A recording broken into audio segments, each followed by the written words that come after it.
Hello, I am Beth Porter of Earth and Ether, and in my newsletter this week, I am talking a little bit about boundaries and the energy of Pisces season and how that might be affecting your relationship to boundaries.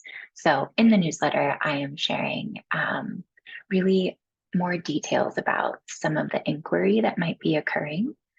But what I wanted to share is if you're not familiar with astrology and how to read a birth chart, I'm going to show you my chart and how to uncover where in your life this energy of Pisces, this energy of boundaries versus boundarylessness, is going to be showing up for you. So I'm going to share my screen. And first, I would have you pull up your birth chart. I like to work with Channy Nicholas.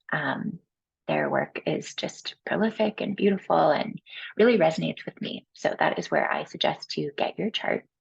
And once you input all your information, something like this will show up. And basically, we are looking for where Pisces is in your chart. So for me, Pisces is in the seventh house. And what that tells me is that that area of my life is what is being um, kind of where a light is being shown, blasted. Um, because the sun is in Pisces, that is where a lot of like energy is going, basically. Not super articulate, and we are in Pisces season. So language and communications might feel a little bit more watery and elusive, especially coming from me, who's a Virgo rising and likes to have it all very together. So, but I've noticed ever since Pisces season, I've just been having a hard time finding my words. So basically, what you'll do is you'll understand where Pisces is. So mine is in the seventh house, and the seventh house represents committed partnerships. So that could be romantic partnerships, that could be business partnerships, client partnerships, anyone that you are committed to be in collaboration with or relationship with for a longer term. So for me, that is definitely showing up in my relationship dynamic with my husband and with some really good friends and collaborators, things like that. So I'm just going to talk quickly about what each house means, just so that when you find it in your chart, you know what that means. So the first house is really all about the self. It's about your appearance, your vitality, and your life force energy. So kind of how you show up in the world. It's ruled by Aries.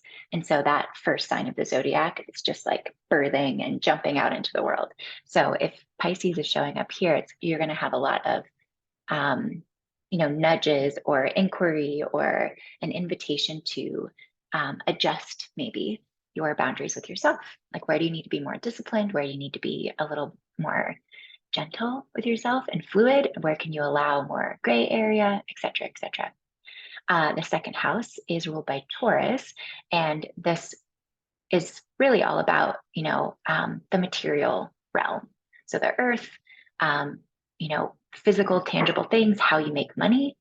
So like literal material things. So your assets, your resources, and your self-worth. So just kind of like how you are materially showing up in this world. So then if it's, I'm just guessing here, if Pisces is in your second house, then you might need to tighten things up on spending, or maybe you need to be a little freer. And again, I'm showing like two polarities of that, but really the idea is that you are in conversation with the idea of boundaries, around your chart.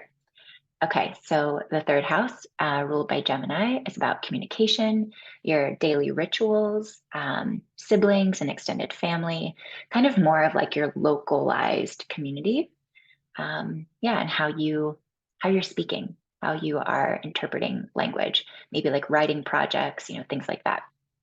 The fourth house is about the home, ruled by Cancer, and it is, kind of the place where our foundations come from and the energy of our parents, our lineage, our ancestors. Um, yeah, how you treat your home, what home means to you, all that kind of stuff. I have a lot of energy in my fourth house. Okay, the fifth house is ruled by Leo, and this has to do with like the energy of children and creative energy and sexual energy. So understanding your boundaries in that space.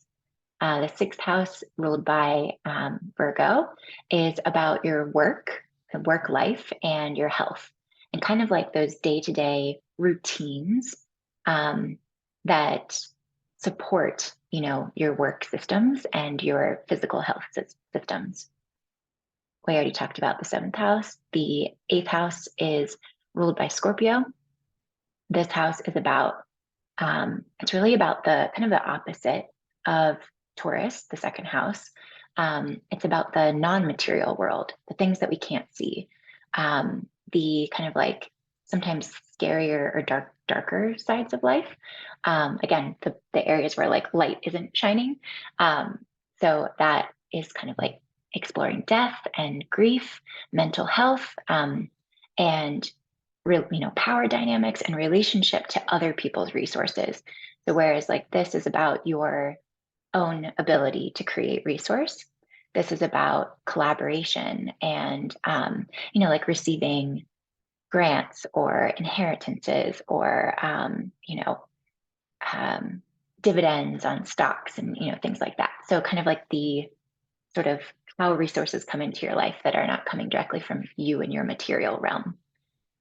Moving on to the ninth house, this is ruled by Sagittarius, and this house is all about travel and education, higher education, publishing, exploring religion and philosophy and astrology. Like there's kind of like larger systems that philosophically make up our world lives in this space.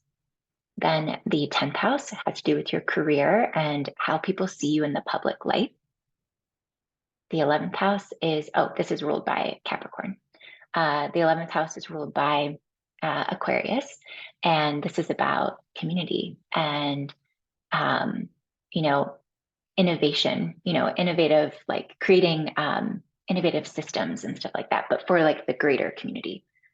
And so this could be like friendships and, your actual community that you spend time with, whether that is digitally or in person. And then lastly, the 12th house is ruled by Pisces. So if you have Pisces in the 12th house, you've got double energy happening here. And the 12th house is really about the kind of like the subconscious realm, the areas that we also do not see very well. It's like our internal subconscious realm, and can also point to, loss and sorrow and like your hidden life, the part of your life that, again, might even be hidden to you. So this energy could be just super elusive, and kind of like in the depths of the water. So that's just like a quick overview. And based off of the teachings of Chani Nicholas, you can definitely look up, all the houses and their meanings online. There are tons of resources. And yeah, the idea is that you just find where Pisces is, and you can do this with any season, of course, that we're in, or any of the key planetary alignments, or any of that stuff. So your house is based on what your ascendant sign is, what your rising sign is, and you need to have your exact birth time to be able to understand what that is. So just know, if you don't know your birth time and you're kind of guessing, the sequence of this might change a little bit for you. But it's really interesting to, when you're reading horoscopes, to look at the horoscope for your rising sign versus your sun sign, because what it's doing is laying out the map of what the current sky is based on where it falls into your chart. So it's going to be more accurate for you when you're reading it. Anyway, I hope you enjoyed this.